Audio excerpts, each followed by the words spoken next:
o que era desde o princípio, o que ouvimos, o que vimos com os nossos próprios olhos, o que contemplamos e as nossas mãos apalparam a respeito do verbo da vida, e a vida se manifestou, e nós a vimos, e dela damos testemunho e anunciamos a vocês a vida eterna que estava com o Pai e nos foi manifestada. O que vimos e ouvimos anunciamos também a vocês, para que também vocês tenham comunhão conosco. Ora, a nossa comunhão é com o Pai e com o seu Filho Jesus Cristo. E escrevemos estas coisas para que a nossa alegria seja completa. Só até aqui. Vamos orar mais uma vez? Pode ser? Vamos pedir a ajuda de Deus. Senhor, que notícia maravilhosa é essa, de saber que um dia o Senhor se fez um de nós, caminhou entre nós, viveu a vida humana como ela deve ser vivida, para que o Senhor pudesse nos redimir e nos recolocar na posição que o Senhor sempre desejou que estivéssemos. Obrigado por essa mensagem tão misteriosa, tão bela, mas que é também profundamente potente, Senhor, que é a mensagem da encarnação, que é esse evento que aconteceu e que continua a transformar as nossas vidas. Queremos pedir, à medida que nós nos focamos as nossas atenções nesse evento, nessa realidade, que o Senhor fale conosco mais uma vez, de uma forma fresca, de uma forma renovada, de uma forma especial.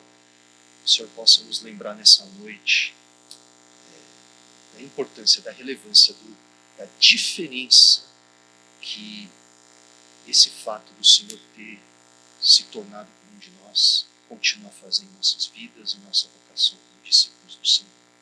Nos ajuda a entender essa realidade. É o que nós te pedimos em nome de Jesus. Amém. Amém. Gente, todos os anos, eu acho que é hábito, eu suspeito que seja hábito de todos aqui, né? Sempre que chega a estação do Advento, Advento, diga-se de passagem, que marca a preparação para o início do ano cristão, né? Você sabe que o cristão, o ano novo do cristão não é dia 1º de janeiro, né? O ano novo do cristão é dia 25 de dezembro, que é o Natal no calendário litúrgico. Sempre foi assim ao longo da história da igreja, né?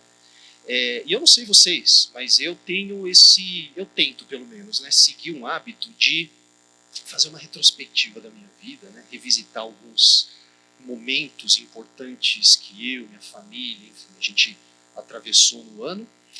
E eu tenho o hábito de fazer isso revisitando também algumas passagens bíblicas, né, que falam direta ou indiretamente do nascimento de Jesus. E o ponto de eu fazer esse exercício é que isso me dá espaço e oportunidade para refletir sobre a relevância que o Natal tem para o que aconteceu ao longo do ano, na minha vida, na minha família e no meu trabalho, no meu ministério.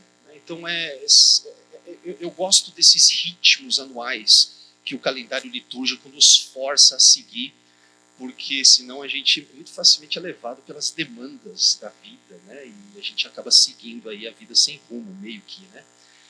Então no Natal eu tenho esse costume de fazer isso. E um desses textos para os quais eu voltei a minha atenção nesse ano foi a passagem que nós lemos agorinha, né, de 1 João 1:1-4. E aí, conforme eu lia essa passagem, eu me lembrei que a última vez que eu preguei sobre esse texto foi na pandemia de Covid-19. Misericórdia, né, gente? Faz 2 anos já que acabou, né, que a gente saiu daquela realidade do isolamento. Nem parece, mas enfim. E aí, assim, uma coisa foi levando a outra, eu fui meditando nesse texto, e aí eu me lembrei que eu preguei sobre esse texto a última vez, ainda quando o mundo estava passando por aquela pandemia de Covid-19, e aí eu fiz uma viagem no tempo, assim, eu me lembrei, puxa vida, né, a pandemia, pessoal, como é que foi, como foi difícil, como foi desafiador a gente atravessar aquele momento, né? E naquela ocasião, eu me lembro que eu tinha feito um mapa mental, assim, dos principais assuntos que tinham ocupado as minhas conversas, as minhas preocupações durante aquele período de isolamento. Vocês lembram também, né? Até foi meio difícil naquela época, né? E aí eu me lembrei que boa parte das palavras que ocuparam o centro desse mapa mental que eu tinha feito diziam respeito, na verdade, aos muitos desafios que a pandemia tinha imposto, sim, sobre nós como indivíduos, mas principalmente sobre nós como igreja, como discípulos de Jesus espalhados pelo mundo. E eu tenho certeza que todos aqui vão se lembrar de que uma questão que assombrou bastante a liderança da igreja, de modo geral, e um contexto, né, em que as pessoas tiveram que aprender a se relacionar à distância, teve a ver com como que a gente poderia continuar se reunindo para adorar a Deus juntos. Então teve essa explosão, né? O pessoal que investiu dinheiro anos antes naquelas plataformas de videoconferência está aposentado hoje, provavelmente, né? Teve o seu retorno, porque a gente teve que correr atrás de muitos desses recursos, né? E aí, de fato, olhando para trás, uma coisa que eu fui lembrado conforme eu refletia nesse ano, né, é que, a despeito desses grandes problemas e desafios e dificuldades que a pandemia trouxe para a gente, a pandemia acabou também nos levando a fazer adaptações que foram importantes, na verdade, e muito bem-vindas, né? Principalmente nos meios de comunicação que as igrejas passaram a usar na proclamação do Evangelho em um contexto em que era difícil de a gente estar junto. Então, eu nunca pensei, eu nunca previ que o mundo hoje seria do jeito que ele é hoje, no sentido de que nós veríamos personagens famosíssimas do meio evangélico que se tornaram famosíssimas por conta desses recursos que acabaram viabilizando, né, alguns projetos e algumas maneiras de proclamar o evangelho, vamos dizer assim, né? Só que conforme eu ia refletindo nessas qualidades, nesses avanços, nessas adaptações positivas que a igreja fez desde então, eu me lembrei também de um problema que foi acompanhado disso, né? O problema é que, juntamente com essas adaptações, surgiram outros empecilhos, outros percalços. Porque se, por um lado, a igreja conseguiu se apropriar das mais variadas formas de transmitir a mensagem cristã, várias plataformas virtuais, né? Hoje você ouve um sermão no seu carro, se você quiser, a caminho da padaria, né? Liga lá, é tudo no dedo, você não precisa nem de Bíblia mais, né? Praticamente está tudo lá na pontinha do seu dedo no seu celular. Por outro lado, porém, eu acho que nunca antes nós vimos tantas pessoas que se dizem cristãs desconectadas de um discipulado real na vida da igreja, pensando ser possível adorar a Deus somente assistindo a cultos e consumindo conteúdos religiosos pela internet. Então é um dilema que a gente acabou criando para nós mesmos, que a gente conseguiu penetrar, né? A gente conseguiu entrar e se espalhar nesse meio virtual e proclamar a nossa mensagem pelo mundo internetico afora, mas sem a gente perceber, a gente causou esse problema de que as pessoas começaram a acreditar que é possível adorar a Deus assistindo a tela de um dispositivo. Até a expressão aonde você vai assistir o culto hoje se tornou um vocabulário comum entre nós. E a gente se esqueceu que culto não se assiste, culto se presta. Então, para minha surpresa e consternação, essa tem sido, inclusive, uma realidade que tem se intensificado mesmo após a pandemia. Porque o que eu imaginei era o seguinte: vai acabar a pandemia um dia, né, a pessoa vai tomar vacina ou não, enfim, a pandemia vai A gente vai saber controlar, uma questão de tempo. E aí depois a galera vai entender e vai voltar para a igreja. Só que o que eu tenho notado nos últimos 2 anos é a quantidade de pessoas que eu conheço que passaram a acreditar que é possível ser cristão sem de fato caminhar com a igreja. Tem aumentado assim a cada segundo. Talvez você conheça pessoas assim, que acredite que você não precise ter uma vida na igreja para ser cristão e que dá para adorar a Deus dessa forma. Então o que eu acho que tem acontecido é que o espírito consumista, sabe? A gente vive na época do consumismo, né? Então esse espírito consumista que vem caracterizando a cultura moderna há décadas, em que a relação das pessoas com o mundo ao seu redor se resume basicamente ao uso e descarte daquilo que elas pensam ser proveitoso, né? O que é o espírito consumista que domina a nossa cultura hoje?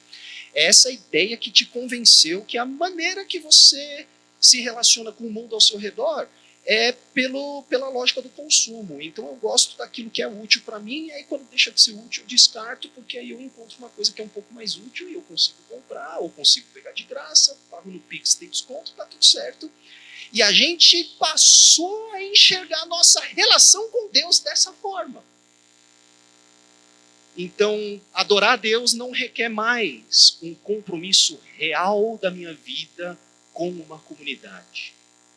Eu assisto um culto que é legal. E se eu encontrar um culto que é mais legal, eu vou para esse culto que é mais legal. Então, esse espírito consumista tem ganhado injeções potentes, sabe? De anabolizante aí, com a explosão das redes sociais e dessas plataformas de transmissão de conteúdo por meio da internet. E aí o problema é que a igreja passou a encaixar Deus dessa mesma lógica. Então não surpreende que no vocabulário comum de muitos evangélicos, como a gente acabou de mencionar, o culto é algo que deveria ser profundamente relacional, que nós prestamos a Deus em adoração, né? O culto virou um evento que eu posso assistir. Então, diante disso, conforme a gente atravessa o advento nesse ano, 2023, que é a estação do calendário litúrgico cristão que nos prepara para a celebração da vinda, do nascimento de Jesus, eu queria pensar com vocês sobre essa questão específica, sobre como o Natal nos ajuda a navegar com fidelidade em um mundo e em uma igreja cada vez mais conectada virtualmente, mas ao mesmo tempo cada vez mais desconectado pessoalmente. Então, o que o Natal tem a nos dizer sobre essa realidade de que através de um dispositivo a pessoa é uma coisa, mas na vida real ela é outra? Será que o Natal tem algo a nos dizer sobre isso? Será que a mensagem cristã tem algo relevante a nos dizer em relação a isso? Porque sem a menor sombra de dúvidas, né, pessoal, nós temos a tarefa, a responsabilidade de proclamar o Evangelho e de lançar mão dos melhores recursos para alcançar o maior número de pessoas. Isso é algo desejável. Mas a pergunta que a gente precisa fazer é qual é a forma de comunicação mais fundamental, mais imprescindível para que isso aconteça de forma fiel. Faz sentido a gente ficar satisfeito quando uma multidão consome o nosso conteúdo religioso pela internet, quando essa mesma multidão se priva da verdadeira vocação cristã, que é o discipulado de Jesus? Faz sentido? Será que a única diferença entre pregar a Cristo e falar de política, culinária, ou finanças, ou fitness, é o conteúdo desses assuntos, e que por isso a forma pela qual nós comunicamos, o meio de comunicação que nós usamos, não importa? Será que dá na mesma eu falar na internet sobre musculação, né? Aliás, perceberam aqui que houve um pequeno problema aqui relacionado a esse assunto na minha vida, né? Mas será que é a mesma coisa eu falar no YouTube sobre musculação e eu falar no YouTube sobre o Evangelho? Será que a única diferença é o conteúdo e, portanto, tanto faz o meio de comunicação que eu utilizo, desde que a informação, a ideia chegue até o nosso público? E nesse ponto, pessoal, eu dou graças a Deus que o calendário litúrgico cristão nos faz pausar um pouquinho para se preparar para o Natal. Porque no Natal nós podemos reviver um dos eventos mais importantes da história, que é o evento da encarnação. No Natal, o Natal não é apenas uma data em que a gente pausa para ouvir uma mensagem bonita de esperança que faz a gente se sentir bem.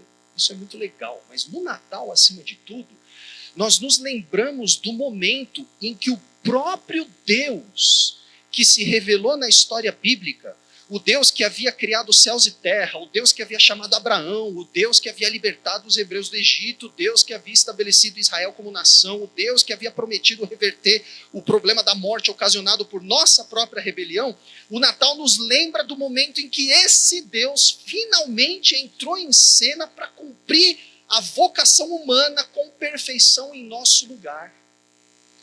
O Natal nos lembra que esse Deus fez isso para morrer na cruz em nosso lugar. E o Natal nos lembra que esse Deus fez isso para que após entregar sua vida na cruz, ele ressuscitasse ao terceiro dia em nosso lugar e ele pudesse assumir toda a autoridade nos céus e na terra em nosso lugar. E além de nos dar, mais uma vez, uma retrospectiva do que Deus realizou por nós em Jesus, o Natal nos lembra também de que a encarnação foi o evento em que Deus se revelou, em que Deus comunicou tudo o que importa de si mesmo definitivamente a nós. Então o Natal é importante por todas essas coisas que o Natal representa no que diz respeito àquilo que Jesus fez em sua vida, morte e ressurreição, mas o Natal também é importante porque o Natal nos lembra de qual foi o meio de comunicação que Deus escolheu para se revelar plena e definitivamente a nós. E é sobre a importância de nos lembrarmos desse aspecto do Natal que João fala na passagem que nós acabamos de ler em 1 João. Olha só, não sei quantos aqui sabem disso, mas João escreve a primeira carta dele em um contexto muito peculiar. João está escrevendo 1 João em um contexto em que muitas ideias e informações acerca de Jesus circulavam em algumas igrejas na região da Ásia Menor de diferentes formas. Só que a questão, olha que coisa interessante, é que algumas dessas ideias e informações acerca de Jesus eram falsas. Vocês acham que esse negócio de fake news é a invenção de hoje, né? Não é. Fake news existe desde sempre. E olha que coisa fascinante. Essas ideias e informações acerca de Jesus que circulavam em algumas igrejas da Ásia Menor eram falsas, não somente por causa do seu conteúdo falso, mas também porque essas ideias e informações que circulavam acerca de Jesus contradiziam o meio de comunicação escolhido por Deus para se revelar à humanidade. Como assim? Olha só. João pastoreava igrejas na região da Ásia Menor, e lá na Ásia Menor havia uma grande influência de padrões de pensamento que vinham da cultura grega. Tá? Por que isso é importante? Isso é importante porque muitos gregos acreditavam que a dimensão visível, material, concreta, era de qualidade, digamos assim, inferior àquilo que eles chamavam de dimensão invisível, ideal da realidade. Posto de modo simples, para os gregos, para a maioria dos gregos, O que realmente importava não era a vida como ela acontece no mundo material, na segunda-feira mesmo, no busão que a gente toma, no boleto que a gente tem que pagar. Isso tudo é uma sombra de realidades superiores, ideais invisíveis. Você sabe que... O que eu falo? Não sei o que falar, né? Tem muitos evangélicos que acreditam que a realidade é essa mesmo, né? A gente chama de mundo espiritual e mundo material, e muitos acham que o mundo espiritual é essa coisa acima do mundo material e que é supostamente superior e que a gente tem que ficar passeando por lá por meio de transes e tudo mais. Essa ideia, meus irmãos, é grega, não é bíblica. Não existe isso na Bíblia. A palavra espiritual na Bíblia normalmente se refere a alguém ou a algo ou a alguma situação que está sob a influência do Espírito Santo. Não tem nada a ver com uma outra dimensão, com uma outra realidade que a gente precisa ficar passeando por lá e tentar viver ali. E lá na região da Ásia Menor, então, o pessoal começou a importar essas ideias para dentro das igrejas e o pessoal começou a achar que o que realmente importava para um cristão era se conectar com o mundo invisível. Se conectar com o mundo que hoje a gente chamaria de mundo espiritual. E aí olha que coisa. Toda ideia tem consequências. Diga para a pessoa que está do seu lado. Toda ideia tem consequências. Não existe ideia inofensiva. Tá? Acredite em mim. É só ler história. É só ler a história. Toda ideia, em algum momento, desemboca em um sistema de valores, que por sua vez desemboca em um sistema de atitudes, que desemboca em decisões, que desemboca em ações concretas. E o que aconteceu naquele contexto é que essa maneira de enxergar a realidade separada entre mundo invisível, que é superior, é bem melhor, é ideal. Sabe a expressão amor platônico? Vem daí, Platão. Platônico vem de Platão, que foi um pensador muito importante do período clássico grego, filósofo. Né? Vem daí. Amor platônico, esse amor ideal, né? Esse amor romântico que a gente vê por aí. Então essa maneira de enxergar a realidade, por sua vez, deu origem a várias escolas de pensamento que, olha só, de um lado davam muito valor ao acúmulo de ideias e de informações, e que para eles o mais importante era você absorver a maior quantidade de informações e de ideias, porque isso te faria alguém bem vivido.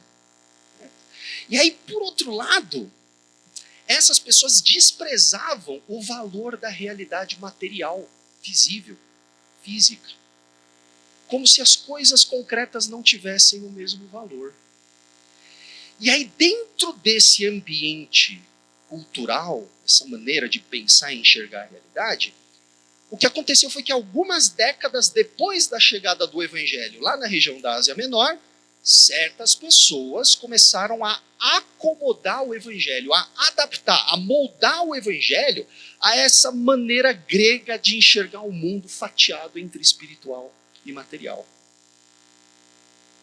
Afinal de contas, a encarnação, pessoal, a mensagem de um Deus que se fez carne e osso, material, visível e físico para salvar a humanidade por meio do seu próprio sangue, era absurda demais para quem abraçava esses pressupostos gregos.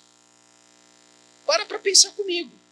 Se você acha que o mundo de fato é dividido entre o invisível e o visível, e que o invisível necessariamente é melhor do que o visível, que diacho Deus vai fazer?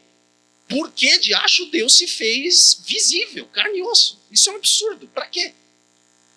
É por isso que Paulo, em Atos 17, quando ele está pregando em Atenas, aos filósofos gregos, ele prega a história da salvação de Gênesis até Jesus, e aí quando ele fala, esse Jesus, o Deus Pai, ressuscitou dos mortos, vocês lembram como é que o pessoal reage? Ressurreição dos mortos? Que bobagem! Quem precisa de ressurreição dos mortos? gente quer mesmo é virar espírito. O Sócrates, quando morreu, ele celebrou, ele falou, finalmente eu vou ser liberto dessa prisão do meu corpo. Então, quando a gente entende esse ambiente, a gente começa a perceber por que a coisa foi degringolando para aquilo que João está querendo corrigir por meio dessa carta. Então, em vez de converter a sua maneira de enxergar o mundo ao Evangelho, o que aconteceu foi que algumas pessoas nas igrejas da Ásia Menor passaram a encaixar e, portanto, a alterar o evangelho bíblico apostólico de modo que o evangelho pudesse agora caber nessa maneira de enxergar o mundo fatiada nesse dualismo entre espiritual e material. Nada novo debaixo do sol, né, gente? A gente sabe muito bem, até hoje, o que é isso. O que é você pegar a mensagem do evangelho e vou dar uma moldadinha aqui para encaixar na minha agenda, né? Naquilo que eu acho que é certo, na minha velha maneira de enxergar a realidade. Então era isso que estava acontecendo em algumas igrejas da região da Ásia Menor. Então o que acontece é que perto do final do primeiro século, João deparou com versões iniciais de uma heresia que veio a ser chamada posteriormente de docetismo. Diga para a pessoa que está do seu lado, docetismo. Não seja um docetista. Diga. Talvez você seja e não saiba, então não seja. O que é o docetismo? O docetismo é uma heresia que surge, de fato, se cristaliza, ganha força no segundo século da história, né? Já na segunda geração do cristianismo ali. E por que se chama docetismo? O que o docetismo pregava, né? O termo docetismo, pessoal, olha só, vem da palavra grega dóquesis, por isso que é docetismo, de dóquesis. Tá? E o que dóquesis significa? Significa aparência. Tá? Isso aqui é importante. Isso aqui não é só coisa de cabeção, não. Isso aqui é importante. Dóquesis significa aparência. Por que essa heresia se chamou, então, aparencismo, né? Docetismo? No cerne do que esses hereges dos dias de João pregavam, estava a ideia. Lembra, o espiritual, o invisível sempre é superior, certo? Então o material é quase desprezível. Então, no centro dessa heresia pregada por esses caras, estava a ideia de que a humanidade de Jesus, de que os seus sofrimentos, de que a vida terrena, humana, a vida que Jesus viveu, que foi a vida que eu e você vivemos, aconteceram somente na aparência. Não foi de verdade. Não foi de verdade. Jesus não se fez ser humano de verdade. Ele sofreu na cruz, mas não foi de verdade 100%. Por quê, gente? Porque se Jesus é Deus, ele não pode ter sofrido como ser humano. Essa é a lógica dos caras. Então a conclusão, a solução que eles encontraram era dizer que Jesus, a sua vida terrena, aquilo que a gente acha que é a sua vida terrena, aquilo que a gente acha que foram os seus sofrimentos, aconteceram somente na aparência. Era uma espécie de holograma virtual. Olha que coisa. Então a única coisa que importava de Jesus eram os ensinamentos supostamente espirituais de Jesus. Aquilo que Jesus viveu, aquilo que Jesus experimentou em sua existência humana, foi só na aparência. Uma ilusão de ótica. Uma transmissão à distância. O grande problema, no entanto, é que, conforme eu acabei de notar aqui, é que toda a ideia pressupõe uma concepção de humanidade. E, portanto, toda ideia tem consequências éticas seríssimas. É por isso que a gente tem que prestar atenção nas ideias que a gente está ouvindo na internet. Você sabe disso, né? A internet é muito intolerante, chato, mano. Fica toda hora prestando atenção. Qual que é o pressuposto que o cara tá falando? Eu sou mesmo, pode me chamar de pessoa. Mas sabe por quê? Porque tudo aquilo que a gente ouve, toda ideia que a gente abraça, vai desembocar em algum padrão ético. Tudo que você abraça vai virar um traço do seu caráter. E aí, como resultado, então, dessa negação da encarnação real e da humanidade real de Jesus, sabe o que esse pessoal começou a pregar?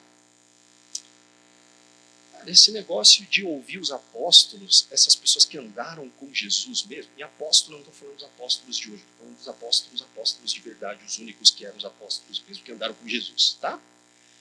Eles começaram a dizer que, mano, esse negócio aí de ficar prestando atenção no que, no que essa turma que andou com Jesus prega, não está com nada, porque não precisa. Porque já que Jesus é um ser somente espiritual, as verdades sobre Jesus podem ser recebidas por meio de um contato com essa mística áurea espiritual de Jesus. E aí sabe o que esse pessoal começou a ensinar? Que para você realmente ser um cristão, para que você realmente pudesse ser salvo, você tinha que caminhar debaixo da unção do grupo desses hereges. Vocês já viram isso? Eu nunca vi na minha vida. Você tem que andar debaixo da minha unção. E aí você vai estar protegido do capeta.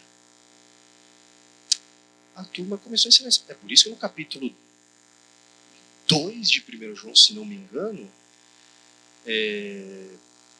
eu acho que é o 2, ele vai dizer, vocês não precisam de unção nenhuma, porque a unção que vocês precisam, vocês já têm. E que unção é essa? É a proclamação apostólica. Então, olha, essa era uma dessas consequências. Então, o que o pessoal começou a pregar é que, olha, você precisa receber um download espiritual, uma iluminação especial que nós temos para que você seja de fato um cristão de verdade.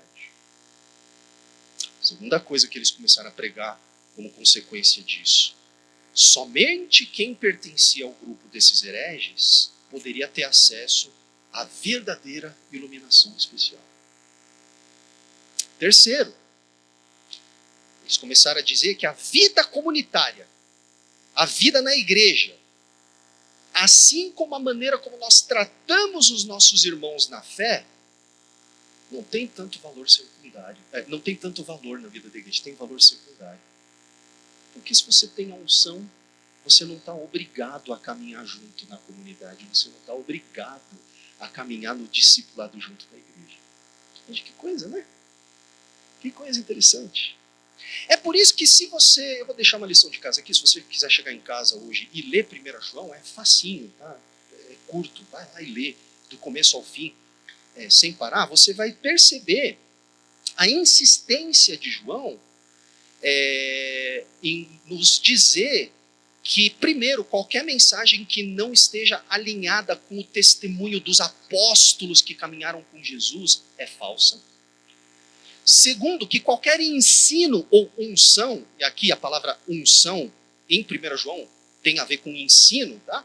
Que qualquer ensino que não tenha no centro a humanidade de Jesus, João vai dizer que vem do próprio anticristo. E terceiro, que qualquer pessoa que se diga cristã, mas rejeita a vida comunitária da igreja e não ama o seu próximo, nem pode dizer que conhece a Deus. A famosa afirmação de João: você diz que ama a Deus, mas não ama o seu próximo? Você é um mentiroso, é isso que João está dizendo. O ha-ha-ha é a interpretação minha, né? Você pirou, né? Você é mentiroso, porque você não ama o seu irmão que você vê, e você vem com esse papo furado de que você ama a Deus a quem você não vê. Você não entendeu absolutamente nada do Evangelho. Só que indo um pouco mais ao ponto do texto que nós lemos hoje, que são os primeiros 4 versos da carta, João vai dar início a essa carta dizendo o seguinte: que uma mensagem só pode ser verdadeiramente cristã se ela está ancorada, se ela deriva do evento histórico em que Deus se revelou a nós em carne e osso na pessoa de Jesus. Porque a palavra da vida não é algo que Deus transmitiu à humanidade por algum método abstrato de comunicação, por um Zoom, por uma chamada, por uma ligação no Zap ou por uma transmissão do YouTube celestial.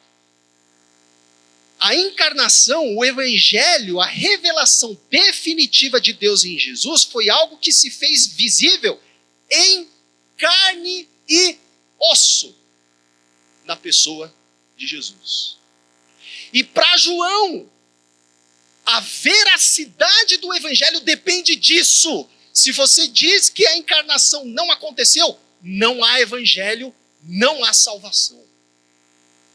Se há salvação e se há evangelho é porque Deus se fez, sim, carne e osso. O que era desde o princípio. O que ouvimos, o que vimos com os nossos olhos e o que contemplamos e as nossas mãos apalparam. Olha a obstinação do João em dizer que as nossas mãos tocaram, nós cheiramos o shampoo que ele usou. Dividi uma pasta de dente com ele. Comemos junto, ele bebeu do meu copo. Emprestei até a minha sandália quando a dele furou. Nossas mãos tocaram, nossas mãos mexeram, apalparam nele. Isto proclamamos a respeito da palavra da vida. Então o que está em foco aqui em 1 João é que a forma definitiva escolhida por Deus para transmitir à humanidade a plenitude, a totalidade da sua pessoa, não foi uma videochamada, foi a sua própria encarnação. Deus, o autor da história da salvação, entra como um personagem dessa história. E ao fazer isso, ele não muda a história. Ele não muda as regras da história. A história não se torna uma história completamente diferente, que era uma história sobre zebras, agora se torna uma história sobre foguetes. Deus é o autor que entra na história que ele mesmo escreveu, mas respeitando a história que ele mesmo criou. E ele faz isso em carne e osso.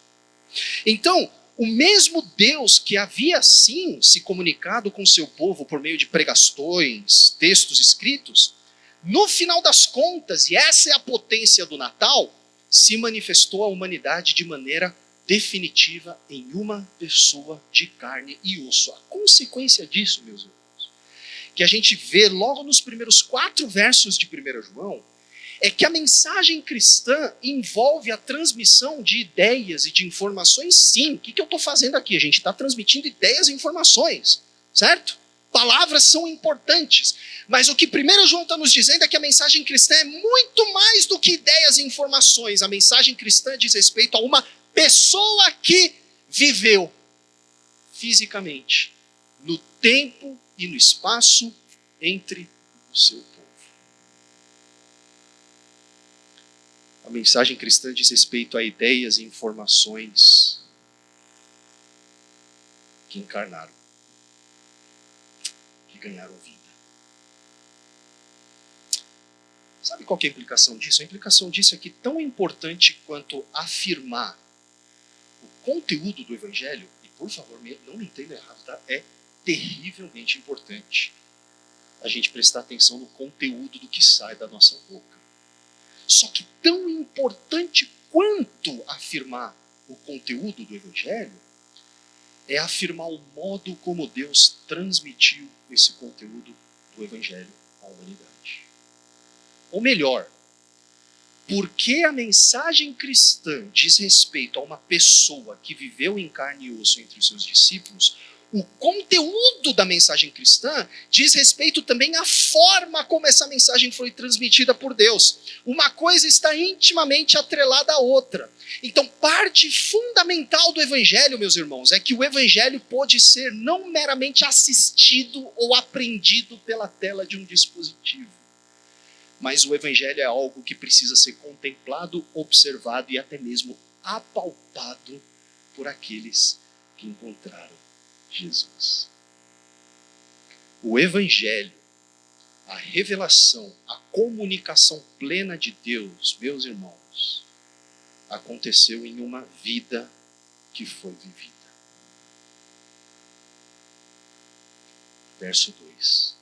A vida se manifestou e nós a vimos e dela testemunhamos e proclamamos a vocês a vida eterna que está com o Pai e nos foi manifestada. João está dizendo que tomou café da manhã com Deus, que ele parava à tarde para tomar um refresco com Deus, que o Evangelho diz respeito a Deus ter vindo até nós como um de nós. Então, à luz disso, qual que é o ponto crucial que eu queria que a gente entendesse hoje, à luz desse texto que nós lemos? É que a encarnação, o motivo de estarmos aqui nesse advento, nos preparando para o Natal, a encarnação não é meramente um conceito teológico, não é uma ideia que nos faz sentir bem.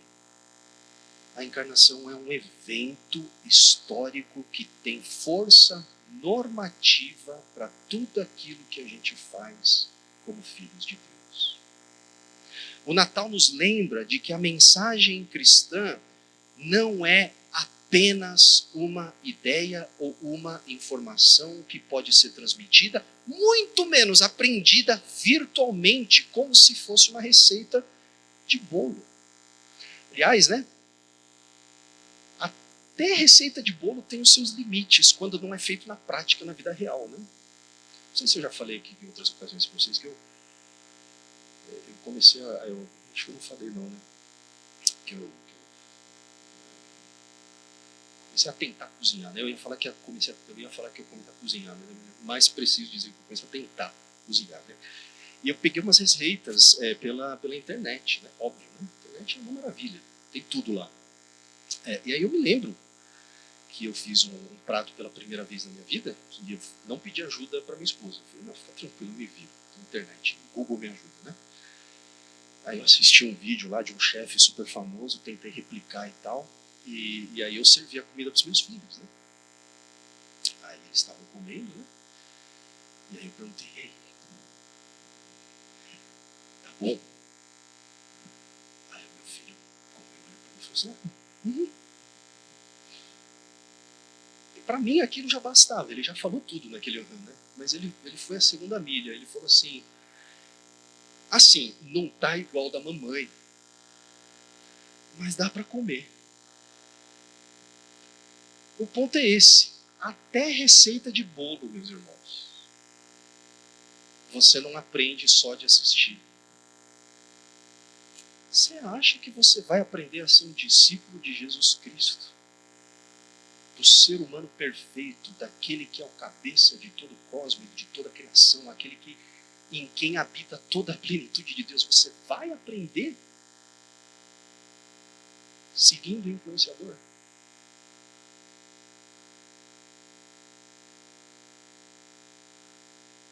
Pode até ser possível, meus irmãos, a gente aprender ideias sobre Jesus por EAD. Não tem nada de mal nisso.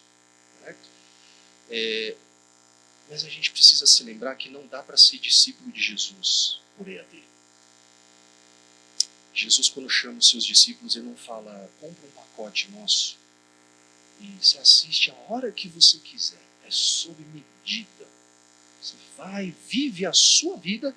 Quando sobrar um tempinho, você assiste ao Sermão do Monte. Jesus olha para os seus discípulos e diz, larga tudo e me segue. Larga tudo e caminha comigo. Então o que João está nos lembrando é que, porque o Natal nos lembra de que da mesma maneira que só pode haver vida eterna, porque Deus se fez carne e osso para se comunicar conosco de forma tangível na pessoa de Jesus, a nossa proclamação jamais pode estar separada do imperativo de nós também encarnarmos o Evangelho. Pregar a palavra de Deus envolve sim a transmissão de ideias e informações, mas já que essas ideias e informações dizem respeito a uma pessoa de carne e osso que viveu no mundo entre os seus discípulos, a palavra de Deus só é transmitida completa e fielmente quando ela é acompanhada de vidas que exemplificam na vida real o Evangelho. É por isso que João continua no mesmo texto que nós lemos e coloca toda a ênfase da comunicação do Evangelho na comunidade da fé. Verso 3. Nós lhes proclamamos o que vimos e ouvimos e as nossas mãos apalparam. Para quê? Para que vocês tenham também o quê? A cabeça cheia de informações bonitas sobre a última polêmica do meio evangélico. Né? Nossa. Vamos ser sinceros, né? Por que crente assiste tanto conteúdo teológico na internet? Porque eles querem estar por dentro da última treta, não é isso? Você viu o que o fulano de tal falou? Meu Deus do céu, nossa, mas você viu a réplica desse outro? A gente se alimenta disso, não é verdade? Isso virou um vício, pessoal. Arrependam-se, tá? Isso não é problema. Está roubando a sua vida. Tem coisa mais importante para você fazer. Como, por exemplo, lavar a louça da sua casa. Amém, irmãs? Amém, né? Tem muita coisa, irmãos, para fazer mais importante. Só que olha o que ele diz, olha o que João diz, né? Nós lhes proclamamos o que vimos e ouvimos, para quê? Para que vocês saibam tudo do que está acontecendo. Não. Para que vocês também tenham comunhão conosco. Porque a nossa comunhão é com o Pai e com o seu Filho, Jesus Cristo. Ou seja, um evangelho que é proclamado recebido virtualmente, mas que não desemboca em uma vida encarnada de discipulado em comunidade, não é o evangelho bíblico. Não é o evangelho verdadeiro, não é o evangelho pregado pelos apóstolos. Então, nesse Natal, meus irmãos, em que nós recordamos aqui do nascimento de Jesus, enquanto ainda navegamos essa hipervalorização da troca imediata de conteúdo, né? Parece que isso é uma coisa boa, mas será que é? Então, nesse Natal, em que a gente está vivendo ainda esse momento em que as pessoas estão abandonando a importância da vida encarnada do discipulado, o Natal é extremamente relevante. Porque o Natal nos lembra que nós precisamos ancorar tudo o que a gente faz na encarnação. O Evangelho jamais pode ser reduzido, meus irmãos, a uma ideia ou a uma informação que pode ser transmitida instantaneamente pelas nossas redes virtuais. Porque o Evangelho é uma pessoa. O Evangelho não é uma ideia, o Evangelho é uma pessoa.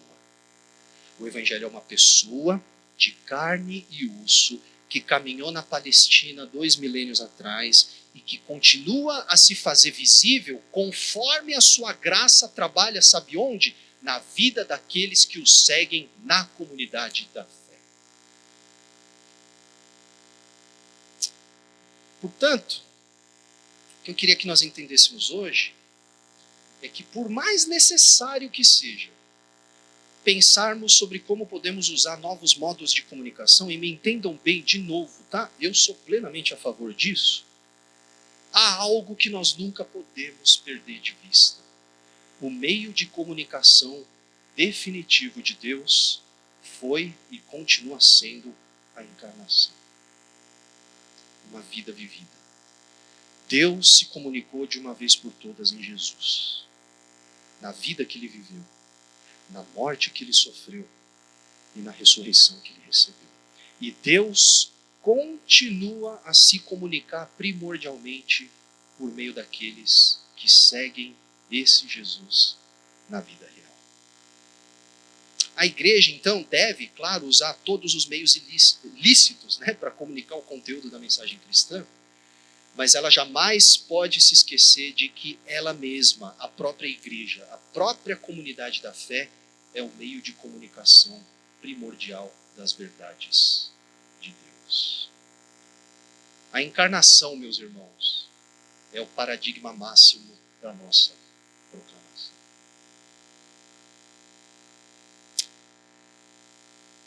Vou contar só uma história aí, gente. Esses dias, minha família e eu, a gente estava voltando para casa de um compromisso e aconteceu um episódio que eu pensei, um dia eu vou ter que usar isso em um sermão. Chegou o dia. A gente estava num compromisso, e aí no caminho de volta para casa, na parte de cima da fachada de um prédio, a gente viu um daqueles retratos que supostamente era para ser um retrato de Jesus, sabe? Só que tem retratos e retratos de Jesus, né? Convenhamos. Tem uns que... eu não quero ser deselegante com a pessoa que pintou o retrato, né? Mas tem uns que são de gosto duvidoso. Nesse caso, era uma mistura de um Che Guevara com a Dona Florinda, assim, o cabelo Chanel, era uma coisa meio engraçada. E aí, a gente estava dirigindo para casa, e aí os meus filhos, né, ficaram muito curiosos, porque eles identificaram a figura como sendo Jesus, né? E aí eles começaram a dar muita risada do banco de trás. Nossa, meu Deus. E eu curioso para saber do que eles estavam falando, e aí o caçula falou, pai, olha como eles desenharam Jesus, né? Tá engraçado. Tá parecendo uma professora minha da escola. E aí ele até chegou a perguntar por que desenharam Jesus de peruca, né? E aí a minha esposa e eu, a gente caiu na gargalhada, a gente começou a dar muita risada, enfim. Só que aí eu comecei a ficar meio pensativo, né? Assim, meio apreensivo, né? Com qual seria a próxima pergunta que viria dos meus filhos. E aí a minha filha, que ela é muito mais assim, perceptiva, né? Ela reparou no meu semblante no retrovisor, e aí ela meio que parou de dar risada, ela reparou que eu fiquei meio assim pensativo, e ela perguntou assim, pai, Jesus não era assim, era? E aí o meu filho emendou, né? Meu filho sempre só na rasteira, né? E aí ele ainda não assimila muito bem a trindade, né? Porque ele chama Jesus de Deus e chama Deus de Jesus, é uma coisa assim que ele ainda está assimilando essas distinções. Aí ele chegou e logo emendou, né? Fala aí, pai, como é que é Deus? Como é que é Deus? Deus se parece com esse homem de peruca? Ele perguntou. E aí naquele momento eu me lembrei de uma outra história, uma história que eu ouvi de um pastor muitos anos atrás, de um missionário que havia sido preso na antiga União Soviética. E ele tinha sido preso por conta da sua proclamação do Evangelho. Ele era um missionário, ele pregava o Evangelho, e aí ele foi preso por conta disso, né? Foi perseguido por sua fé. E aí na cela, ele foi colocado ali com criminosos muito perigosos, né? Perseguidos políticos ali da antiga União Soviética, e ele dividiu a cela com um assassino muito, muito violento, muito perigoso. E aí eu me lembro que nessa história, esse missionário todos os dias tentava evangelizar e tentava falar de Jesus para esse assassino que estava preso com ele. Só que o cara era duro, sério, não respondia uma palavra. Sem sucesso. Todo dia ele tentava, você conhece Jesus, deixa eu falar de Jesus e tudo mais. E o cara era uma parede, assim. Depois de muito tempo, eles compartilhando a cela, finalmente o assassino puxou o papo com aquele missionário. E quando ele puxou o papo com aquele missionário, ele fez uma pergunta parecida com a que meu filho tinha feito no carro. Ele olhou para aquele missionário e falou, escuta, você fala o tempo todo desse Jesus para mim. Como é que ele se parece? Se parece com quem? Fala logo. Eu não aguento mais ouvir você falar desse cara. Então fala de uma vez com quem que ele se parece. E aí o missionário falou, olha, eu acho que ele se parece um pouco comigo, porque eu sou seguidor dele. O assassino olhou e falou, sabe o quê? Eu quero entregar minha vida para esse Jesus, então. E eu vou confessar para vocês que eu não tive coragem de dar a mesma resposta para os meus filhos. Deus se parece comigo, filho. Principalmente na frente da minha esposa, né? Eu não teria essa coragem. Mas eu acho que a situação ilustra muito bem o ponto. João diz que a palavra da vida encarnou. Ela foi vista, contemplada e apalpada. E é assim que a palavra da vida deve continuar sendo proclamada pela igreja, meus irmãos. Então deixa eu falar uma coisa aqui. A diferença entre falar de Jesus e falar de finanças, política ou qualquer outra coisa, meus irmãos, não se resume às ideias, às informações que transmitimos, mas à própria natureza do assunto. A mensagem cristã não é uma mensagem meramente superior a qualquer outro assunto. A mensagem cristã é categoricamente distinta. A mensagem cristã é uma pessoa de carne e osso que viveu no tempo e no espaço para nos ensinar a viver como Ele. Então, deixa eu encerrar esse último sermão do ano aqui para vocês, encorajando vocês a manterem em mente que o nosso testemunho verbal do Evangelho, que é necessário, ele deve ser acompanhado de uma vida de discipulado no contexto da comunidade, que exemplifica o Evangelho, de uma vida que mostra as marcas do agir do Deus que se fez carne e osso no tempo e no espaço em nossas vidas. Eu gosto muito de uma coisa que um outro missionário chamado Leslie Newbigin, um missionário muito conhecido, teólogo, também escreveu muitos livros, inclusive disponíveis em português. Ele diz que o melhor sistema de plausibilidade para que o mundo creia no Evangelho é a igreja. Não é a gente ficar tentando convencer com argumentos somente. O maior e mais potente argumento para a veracidade do Evangelho é a igreja. É a nossa relação uns com os outros. É a maneira como a gente caminha junto. É a maneira como a gente compartilha a vida. E isso, obviamente, né, não significa que a gente precisa carregar o peso de viver vidas perfeitas, né? Como se a expansão do Evangelho dependesse da nossa performance moral. E também eu não quero sentimentalizar o exemplo desse missionário que eu acabei de dar, como se nós fôssemos o assunto agora, né? Olha para mim, porque eu sou parecido com Jesus. Não é esse o ponto. O ponto é que, no contexto do discipulado em comunidade, no contexto em que as nossas limitações e os nossos tropeços são o espaço onde a graça de Deus se materializa, é nesse contexto que o Evangelho se faz palpável no mundo. Então, meus irmãos, Deus se comunicou em carne e osso. Que Ele também nos ajude a proclamar essa verdade em nossas vidas, em nossa vida comunitária também, em carne e osso. Amém? Vamos orar mais uma vez? Pode ser?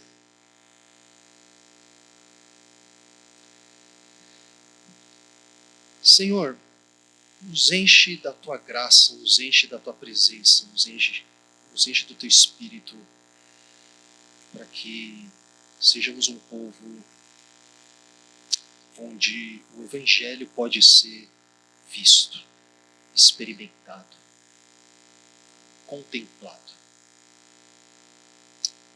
Faça dessa igreja uma igreja que crê na encarnação, mas que não somente crê na encarnação, que vive a realidade da encarnação todos os dias. Para que o mundo possa te ver. Em nome de Jesus.